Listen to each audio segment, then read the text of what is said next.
At 65, still having to work is synonymous with being poor, isn't it? Until that moment, her demeanor had been nothing but cheerful. Yet, as she neared me, a malevolent smirk crept onto her face.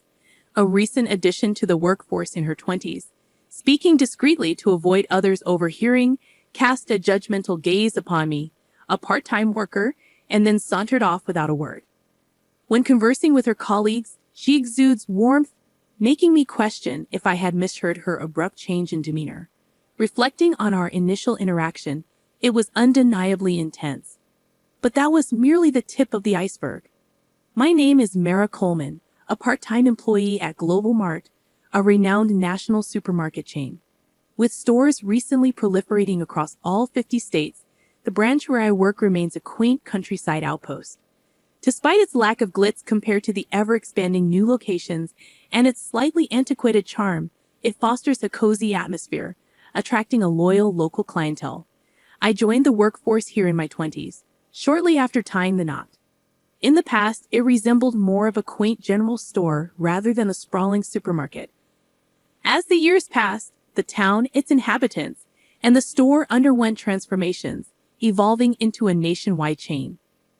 I temporarily stepped away from work to focus on raising my child, but once my parental responsibilities lightened, my affection for the store drew me back. Now, as the longest-serving member of the team, I find myself meticulously attending to every minor detail. "Oh my, this floor could use a good cleaning," I muttered to myself as I bent down with a rag in hand, ready to scrub away. Suddenly, a voice pierced the silence. "What on earth are you doing crouched there? You're blocking the way." Surprised, I spun around to find a young woman with her hair fashioned into two bunny-like knots, clad in a Global Mart uniform, though unfamiliar to me. As I pondered whether she was a new recruit, she folded her arms and shot me a stern look. "There's no point in doing useless tasks, but cleanliness is crucial for the store. Cleaning a spot that no one sees is just a waste of time, isn't it? Don't you dare talk back to me. You're just a part-timer," she snapped, catching me off guard with her sudden appearance and outburst. Later, our manager introduced me to her, Juliana, a recent graduate who had joined Global Mart that spring and was assigned to our store for initial field training. Juliana greeted the assembled part-time and temporary staff with a beaming smile. "Please be kind to me. I'm determined to work hard." Her cheerful disposition was a stark contrast to her earlier demeanor. Perhaps her earlier harsh words were merely a product of first-day nerves. Lost in thought, I watched as Juliana finished her introductions and made her way over to me. "You're Mara, right? I've heard you're the most experienced person here." "Yes, I've been here for quite some time," I replied. "Well, it's quite obvious you're older," Juliana remarked, her smile vanishing, replaced by a sneer. "Working at 65, one must be in dire straits financially." "Excuse me?" I stammered, taken aback by her unexpected comment. Juliana leaned in close, her words intended for my ears only. Shocked into silence, I watched as she chuckled and returned to the manager's side. Her interaction with the manager mirrored her earlier amiable demeanor. I initially brushed off the sudden shift in her attitude, chalking it up to a misunderstanding. However, whenever Juliana and I found ourselves alone, she would hurl derogatory remarks my way. Once, as I labored to move heavy items, she remarked, "Even at your age, must you subject yourself to such strenuous work for survival?" How pitiable. Though her expression feigned sympathy, her crossed arms and rigid posture betrayed her contempt. On another occasion, upon witnessing me take home some leftover deli food, she sneered, "How destitute! Are you not ashamed?" Her tone dripped with mockery. And yet again, she quipped, "You're not exactly proficient at your job for someone your age. Perhaps you excel more in flattery than in actual salesmanship." Such were her mannerisms, consistently scornful whenever we were alone. However, the wisdom accrued over the years had taught me not to be ruffled by the words of someone young enough to be my daughter. I chose to overlook her behavior and let it slide. However, Juliana appeared to take issue with my approach, and her conduct took a turn for the worse. On a bright, sunny day, I found myself aiding a regular customer who grappled with vision impairment. often requiring assistance in selecting her items. I'm sorry for the inconvenience, she apologized. No inconvenience at all. Thank you for choosing us. Take care on your way home. I reassured her, seeing her off with a warm smile. Upon returning inside, I was met with Juliana, her hands planted firmly on her hips, though her voice was hushed to avoid drawing attention from other customers and staff. Her eyes bore a scornful glare. "What were you doing?" she questioned. "I was assisting a customer," I replied. "All that time spent on just one customer? Absurd. Assisting customers in need is a fundamental aspect of our job." "That's such a provincial mindset," Juliana scoffed. "What do you mean?" I inquired. "If you're spending so much time with one customer, you should be focused on making more sales. Can't you grasp that concept? With all due respect, we can't generate sales without prioritizing customer satisfaction," I countered. "Don't argue with me. You're just a part-timer. If you continue to act against the store's interests, you'll be terminated," Juliana retorted before retreating to the back office. I let out a deep sigh as she departed. Frankly, I found it challenging to keep pace with her relentless demands, despite my genuine passion for the job. Juliana's on-site training as a fresh recruit spanned a mere 2 weeks, with one already behind her. Knowing I just had to endure one more week made the situation somewhat bearable. Mentally preparing myself to persevere, I returned to my duties. As the week drew to a close, Juliana's training concluded, and she bid farewell to the store. Before business hours, she greeted the assembled staff with her customary radiant smile. The manager commended her efforts, giving the impression that she had only displayed her positive side to them. Curious, I inquired about Juliana from other colleagues. They described her as somewhat green but affable and cheerful. Perhaps they were more forgiving because she was still in training. It was a shrewd move on her part, I thought to myself. As I stood there, a whirlwind of emotions surged within me, surprise mingled with a begrudging admiration. Juliana sauntered over, her smirk laced with amusement. "I've had a little chat with the manager about you," she declared. "What did you tell him?" I inquired cautiously. "Oh, just a few things about your incompetence," she replied with a dismissive wave. "The manager values my youth and competence over your outdated skills. It's only a matter of time before you're let go. You should consider it a blessing to be rid of this burden." With a gleeful laugh, Juliana departed, leaving me with a mixture of relief and unease. Would her demeanor always be so venomous?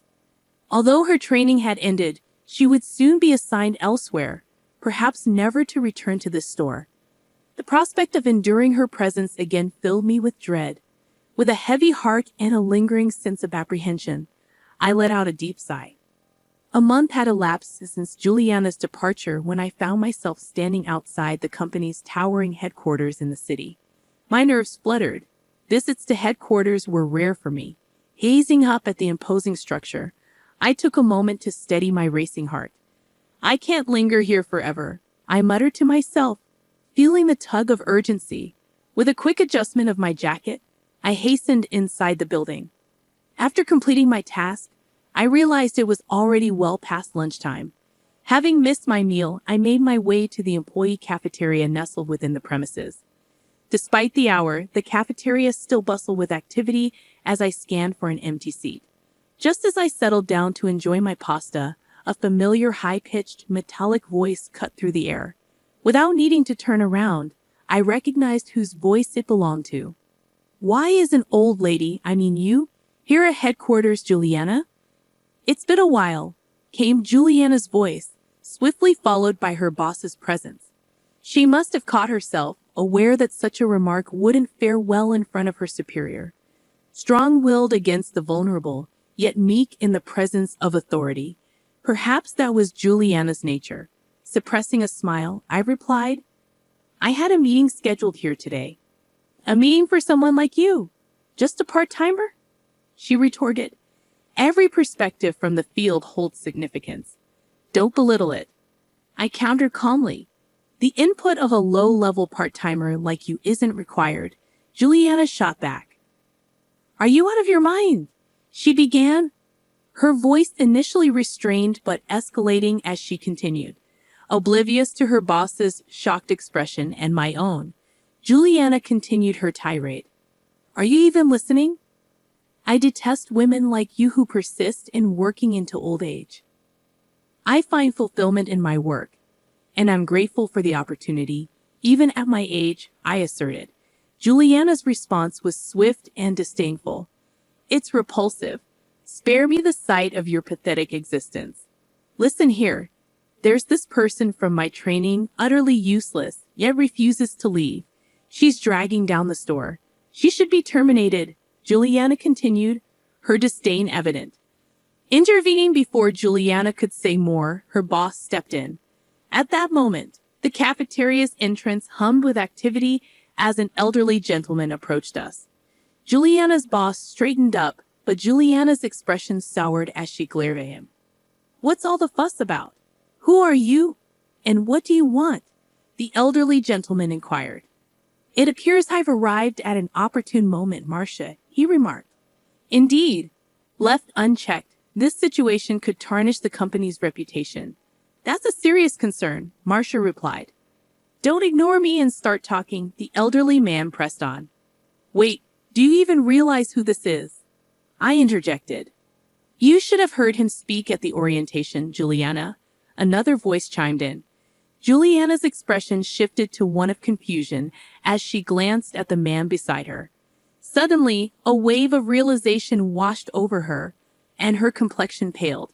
It dawned on her who the man standing next to her truly was. Bert Coleman, the president of Global Market. Are you a recent hire? What's your name? Bert inquired. Her name is Juliana Bert, the other person replied. Why are you addressing the president by his first name? I questioned. She's my wife. It's only natural for her to call me by my name, Bert clarified. Huh? Juliana's eyes darted between me and Bert, her confusion palpable. Meanwhile, Juliana's boss buried his face in his hands. I rose from my seat and positioned myself beside Bert. Allow me to reintroduce myself. Mara Coleman, 65, wife of the president of Global Mart. I introduced myself. You're kidding, right? If you're married to the president, why are you slumming it as a part-timer in some dingy supermarket? Juliana retorted. As I said, I genuinely enjoy working. Global Mart began as a humble venture that Bert and I launched together. As it flourished, he assumed the role of president. However, I've always cherished a direct connection with customers, hence my decision to continue working part-time. Interestingly, aside from the manager, nobody at my workplace is aware of my relationship with the president. That dingy store you mentioned happens to be the very first Global Mart branch, the cherished establishment Bert and I initiated. So, the meeting wasn't a ruse. Mara attends these gatherings monthly as a representative from the field. It's been a while since she's been physically present. They've mostly been conducted online lately, Juliana's boss clarified. That's correct. Hence, I was feeling a bit apprehensive today, I added. That's preposterous, Juliana interjected. What's preposterous? I inquired. If I had known you were the president's wife, I wouldn't have acted the way I did. You deceived me, Juliana accused, her face flushed with anger, seemingly on the verge of confrontation. However, her boss stepped in front of me, serving as a buffer. It was Bert who addressed Juliana next. I've heard about you from Mara, but forming judgments solely based on hearsay is hardly fair. I wanted to assess the situation firsthand. Now let's not escalate matters. What? I overheard your conversation with Mara earlier. It seems you're not a good fit for our company, Juliana countered, her tone defiant. Please hold on. There's been a misunderstanding, I interjected. Indeed, it's all just a misunderstanding. Allow me to clarify. We can call the manager from the training store. He can attest to my dedication and performance, I proposed. I've already spoken with the manager, Juliana's boss revealed. He was well aware of your actions behind the scenes. I requested him to stay quiet about it, given your status as a trainee. From the outset, I have reported Juliana's misconduct to the manager, aiming to shield other staff members from its effects. However, in the hope that she might amend her behavior as a new employee, we refrained from taking immediate action. Unfortunately, it appears that hope was misplaced. As I elucidated the situation, Juliana appeared utterly dumbfounded, her mouth gaping open and closed like a fish out of water. I offered her a sympathetic smile. Those who jeopardize the store's well-being inevitably face consequences, don't they? With a flush creeping up her cheeks, Juliana wordlessly sank into her seat. Her boss extended profuse apologies to us before escorting the deflated Juliana away. Subsequent investigation revealed that she was a relative of the HR manager and had secured her position through illicit means. Apparently, Juliana, desperate in her job search, had resorted to offering money to the HR manager, dipping into her parents' retirement savings. Upon discovering the truth, her parents were incensed, disowning her and ejecting her from their home. Thus, she found herself not only jobless but also homeless. Yet, with her knack for charming others and her resilience, she'd likely find her footing elsewhere, perhaps even in a nocturnal occupation. I could only hope that she wouldn't fall prey to unsavory influences. Meanwhile, Bert appeared somewhat disheartened, grappling with the revelation of an employee's misconduct, pondering whether it stemmed from the company's expansion. I offered him reassurance. Let's return to our roots and collaborate at the store once more. Bert's face brightened with a smile. That sounds perfect, he responded. Working in the store is my very essence. It's akin to nurturing our own offspring from its inception. I aspire to remain there perpetually, always wearing a smile.